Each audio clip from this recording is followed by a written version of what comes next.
Democrats today holding their breath and trying to hold on to hope that Republicans won't have total control over the government. While the next Senate will have a Republican majority, control of the House is still undecided. 17 races yet to be called. NBC's Sahil Kapoor reports from Capitol Hill. I also want to bring in former Democratic Congresswoman from Maryland, Donna Edwards, and former Republican Congressman from Florida, David Jolly. Both are MSNBC political analysts. So, Sahil, where do things stand on control of Congress at this hour? Hey, Chris. Well, Democrats will need something close to a miracle to pull off this House majority. It's not very likely at this time, but it's remarkable. The election was 6 days ago, and we still don't have a House majority. It's clear that the red wave that powered President-elect Donald Trump to a second term is not hitting the House battleground. So here's the state of play right now. Republicans have clinched 213 seats. They need 218. That's the magic number to get a majority. And they'll get at least one more, 214, because Washington's 4th district pits two Republicans against each other. Democrats at this time have 205 seats. And as you mentioned, there are 17 races left to call in the House. 9 of them are in the state of California, which is counting at a glacial pace. Democrats lead in some, Republicans lead in others. Clearly, we've seen a situation where the two parties are trading seats. Democrats have flipped a number of Republican-held seats in most notably New York, whereas Republicans have flipped several Democratic seats in battleground states like Michigan and Pennsylvania. The likely scenario at this time is Republicans will once again have a narrow House majority. That means they'll have control of the House floor. They'll have subpoena power and control of all the committees, all the chairmanships, but they're not going to have many votes to spare in order to pass President-elect Trump's agenda. That's going to be a major test for some of these Republican incumbents who are hanging on in Biden-Harris districts. And in the Senate, Republicans have clinched a majority that is at least 52 seats. The two outstanding races right now are Pennsylvania, where the Republican David McCormick leads. Still some ballots coming in, and the Democratic incumbent Bob Casey has promised to challenge those ballots, or at least make sure all of the ballots are counted before he concedes. And then there's Arizona, an open seat vacated by Kyrsten Sinema. Ruben Gallego, the Democrat, leads right now, but NBC has still not called that race. More ballots coming in there. Chris?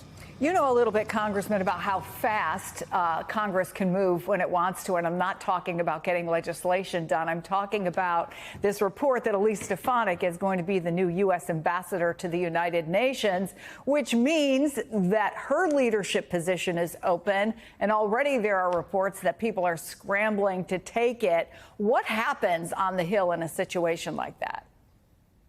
Well, between now and January, early January, when they get sworn in, both caucuses will have organizing sessions, and they'll elect or at least nominate their leaders that they intend to take to the floor of the House. Interestingly, Elise Stefanik's position is of conference secretary. That is, I believe, the number 4 position when they're in the majority. And the position largely has a history of elevating a Republican woman. And so you're seeing Republican women kind of begin to look at that seat. The intriguing thing, though, about this is Elise Stefanik, once she is confirmed to be UN ambassador, provided the Senate does that, will vacate a seat that likely stays Republican. She won pretty handily this time. But to Sahil's point, if Republicans are only wrestling with a 2-seat majority, a 3-seat majority, all of a sudden that gets smaller. And then the total wild card here is Mike Johnson, who barely got the speakership and barely held on to it, and so many protests against his speakership early on. He's got to go through that machine again.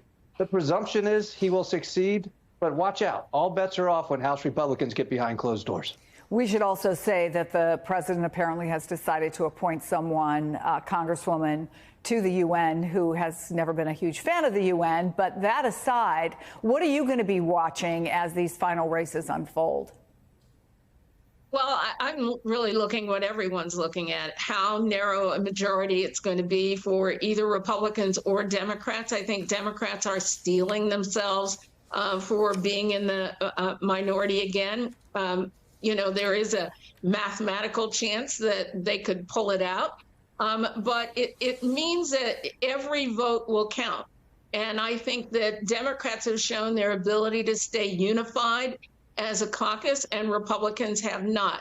And so you can expect on some of these issues that involve funding or debt ceiling or any of these critical issues that there could be some divisions that could be exploited by Democrats over a Republican majority. And of course, the contests that are going to take place at the committee level, particularly around government oversight and on the judiciary. I expect that Democrats, if they have the minority, they are going to really pursue their agenda and challenge the administration.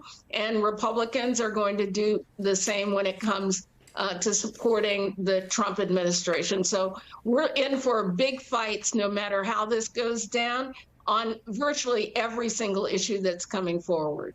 Yeah, David, the odds, obviously, as you point out, as we all know, are against the Democrats. If they do end up being in the minority, we saw the last time, right, that Democrats put up a bit of a fight in the first Trump administration. Do you think that they have, I don't know, the energy and the organization under Hakeem Jeffries to do it again? They do. Look, the last 2 years under Kevin McCarthy and then Mike Johnson's speakership and a slim Republican majority was disastrous for Republicans. They couldn't keep the government open. They couldn't fund our efforts in Ukraine. A whole host of governing, including just keeping the domestic agencies open. That has been kicked now to December 20th. But they didn't have total control like they will in January. Well, I'm just talking about the function of the House. The House couldn't report out bills within its own majority. And so you saw Hakeem Jeffries functionally lead the governing coalition of the House, even though Democrats were in the minority. So do House Republicans organize sufficiently to move their train along to the Senate? Because, listen, 52 seats in the Senate, particularly if it goes to 53, gets interesting because on legislation like to repeal the individual mandate in Obamacare, or to change the mandate of the FDA, or to reform the Department of Education, all of a sudden Republicans probably have the votes for Donald Trump and RFK Jr.'s agenda to move that to the White House for signature. And then, Congresswoman, here's not a shocker. Congress is set to extend the government shutdown deadline into Trump's second term. Why can't they ever get this done, number one? But that's kind of a rhetorical question, I guess. But do you think this could be an early sticking point for the Trump administration, a mess right from the start?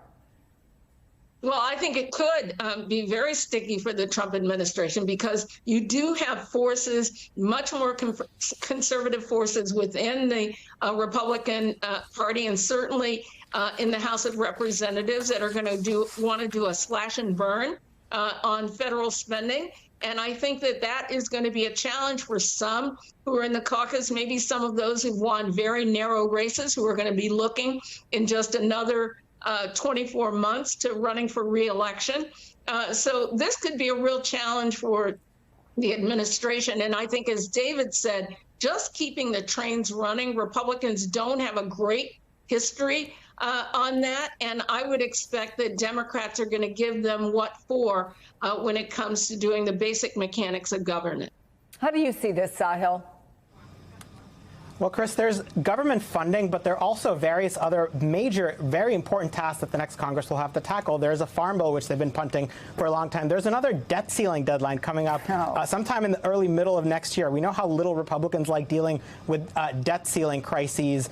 There's also the Trump tax cuts, which they'll have to decide whether to extend, whether to let some parts of it expire. There are about more than $3 trillion in tax cuts expiring. And also ACA subsidies. A big portion of them expire at the end of next year. And when insurance plans are coming up with their premiums and they're set for the following year, are Republicans going to want to allow under their government health insurance premiums to go up? These are all very difficult questions, and we've seen how chaotic House Republicans have been trying to govern when the stakes are low with a narrow majority. Now the stakes are going to be much, much higher. They're going to have to own what they do and what they don't do.